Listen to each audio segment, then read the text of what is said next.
broad-minded in the sense that we're looking in all directions and we are observing all things. We're not on that broad road of the broad-mindedness of this world that takes in everything. That type of broad-mindedness is evil, is wrong. Oh, I'm accepting this today and I'm accepting that tomorrow. No, that's all wrong. We're the ones that should have the set beliefs. And looking out on the world, is that right? Why is that right? And it's fascinating. Fascinating. To be critically minded about things. Because it's very instructive and it draws in more light.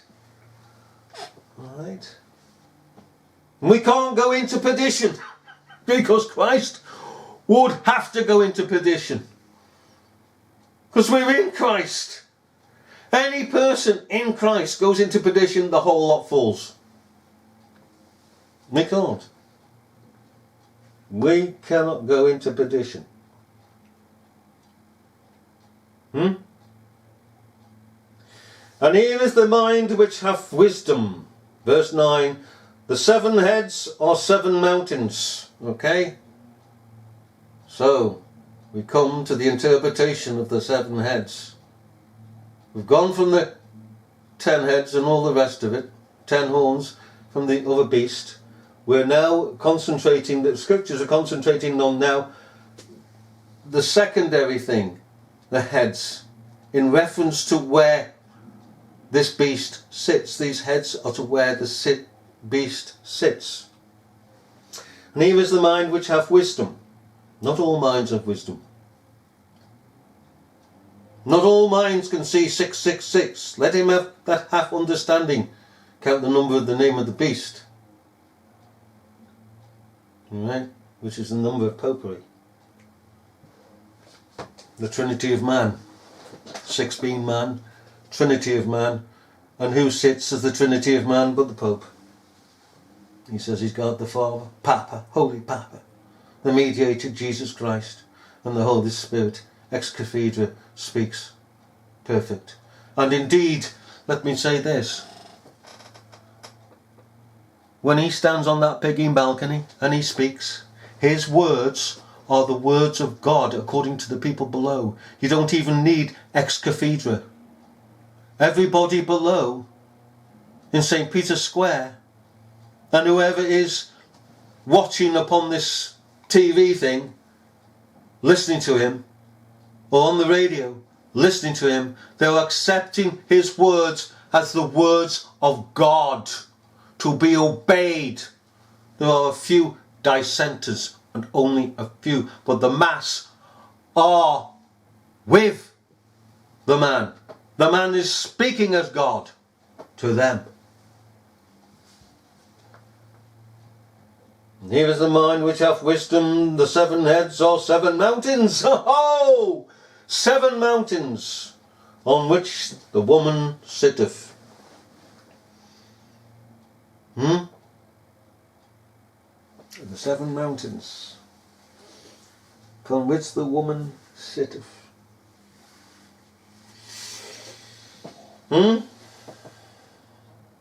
Here we have the reflection of where the woman sitteth. To John, who knew imperial Rome sat upon 7 mountains, Palatine mountains. This whore also sits. What happened with Constantine the First? He got a bellyful of this blasphemous system. Throughout the years, papal Rome was verbally attacking imperial Rome. Papal Rome wanted the ascendancy and was persecuted. Rightly so, or rather not persecuted, because they were persecuting imperial Rome, the hierarchy of imperial Rome. Right? They wanted more status than they had. And they would contradict what imperial Rome was saying. Oh, I don't agree with that, don't agree with this. Anyhow, at the end of the day, like the Jews, Imperial Rome got fed up. And instead of taking away that religion that they had set up, like they did the Jews, because they didn't set up the Jewish religion, Judaism, but they took it away, didn't they, in AD 70. Instead, they punished the Roman Church, put many to death, and the Roman Church turned around and said, the Christians have been put to death, they're martyrs for God. Eh? How many times in history have we seen this? Eh? The antagonists saying, oh, we're martyrs, we're martyrs, we're martyrs. But you started it. You started it, now you're getting punished for it. And that's what happened. And of course Constantine had enough. Absolutely enough. I mean, he brought in, and people will welcome the idols of the world and turn them into saints to pacify the world, to keep peace. He was a political person. The machinations of his political mind. I don't want any more trouble. Don't want any more. I don't want it from this. I don't want it from popery. Don't want it from the world. I've settled the world by bringing the world into popery, into my religion, into this religion that serves as the sacred side. Okay, so all the pagans and the rest came in with their idols. There you are. You're no different. You can have your idol in here. You can worship the idol here. And eventually, of course, over time, the idols have become saints and this, saint that, and saint the other, Saint Nick and saint whatever. Alright, but Constantine at the time said, oh no, I've had enough. I've had enough of this.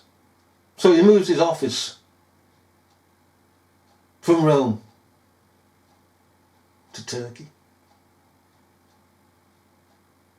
And sets it up in Turkey in the east. So we had the eastern side of Imperial Rome and the western side. Byzantium, Constantinople. And who should take the seat of Rome but Popery? It's been there ever since. And it was greater then, afterwards rather, when Imperial Rome in the west collapsed. Anyhow, that's another history. But she took up the throne of Rome that sat upon 7 hills. Palatine Hills. Romulus and Remus. That's another history. 10. And there are 7 kings, 5 are fallen, and 1 is, and the other is not yet come, and when he cometh he must continue a short space. And there are 5 kings. 5 are fallen, and 1 is, and the other is not yet come, and when he cometh he must continue a short space. Rulers and authorities, we are back to 7 kings. Well, we know Imperial Rome had its 10 kings, and then did away with for senatorial setup. 5 kings are fallen out of the 7.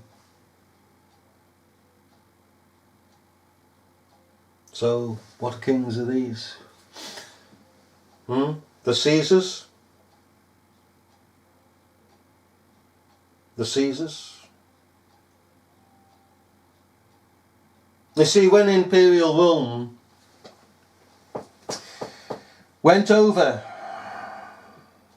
into the senatorial setup, there were still those that came along that thought themselves to be kings. They weren't crowned kings. They thought themselves as kings. Nero thought of himself as king. The senators wouldn't have it. But he pushed his authority as kings. And as these beggars came along, Imperial Rome got more and more of its backup against these people, acting like kings, because the senators had the power and they wanted to exercise the power, they wanted to be seen to have the power, etc., etc. Not an individual.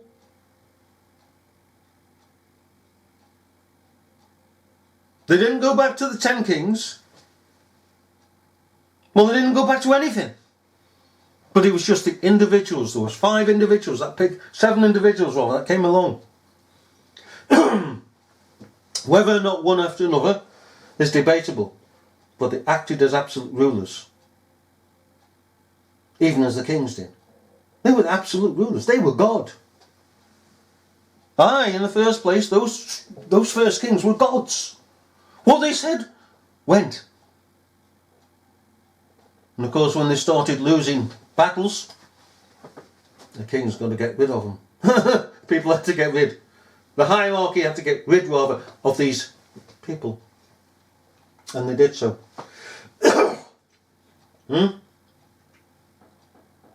5 are fallen.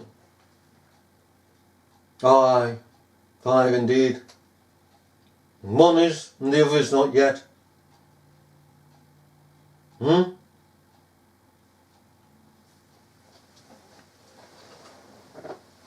one is established himself. And there's one more to come. You see, when the 6th one came, that was as good as end. When the 6th one showed what the 5 were at. In other words, the 5 prior to this 6th king showed enough authority to pass off as kings. When the 6th one came, he showed even more. But it was the 7th. The 7th person who presented himself as king. Remember the Ides of March?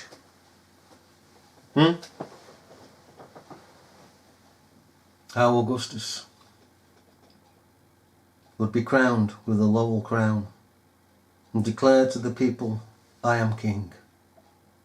Didn't say it in words, he just intimated even stronger than the 5 kings, as it were, and the 6th king. He put the thing, declared the thing openly. And the senators knew he would do this. Knew he would present himself by the rituals he demanded. That he would present himself as being the king. The one true authority, and that the senators would be his servants. It was always leading up to that. I may have put this very badly, I don't know. But it was all leading up to that. The senators had appointed people to serve. And gradually, as the time went on, people began to feel that they were kings. And as it went on, stronger in each person until it came to that. The Ides of March. And when he was crowned, he presented himself to the people, and they all made obeisance to this man, this singular man. He had crossed the Rubicon, hadn't he, as it were. And he turned away in his nice white, pure as white robes, and he went into the background there, into the halls, And around 40 knives came out and they stabbed him to death. And that was the end of that. Nobody else stood up and presented themselves as being such. Not even Constantine.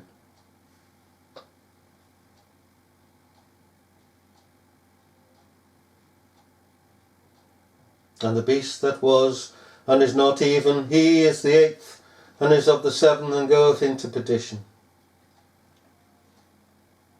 The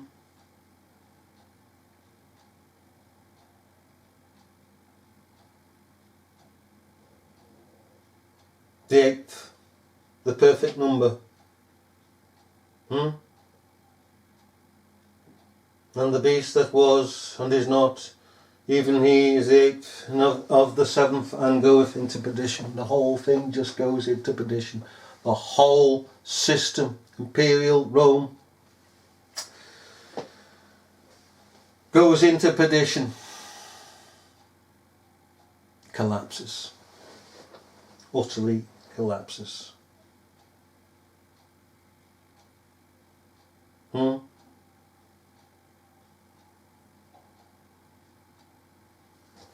You see, the 10 horns not only are going to war with the first beast, as it were, the first beast going to war like Micaiah, pushing forward, but they were also kings in their own rights. The kings were pushing for war. Alright? And the beast that was and is not. You see, it is firm that Imperial Rome would come into being, though it wasn't into being then in this spiritual story. But it would come, because it is set to come. There were other kings before him, other nations before him, other kingdoms before him. As with the statue, the golden statue of Daniel. 10 horns which he's of the 7 going to perdition. And so it did. It went into perdition. Totally into perdition. Imperial Rome. Now we'll come back in a moment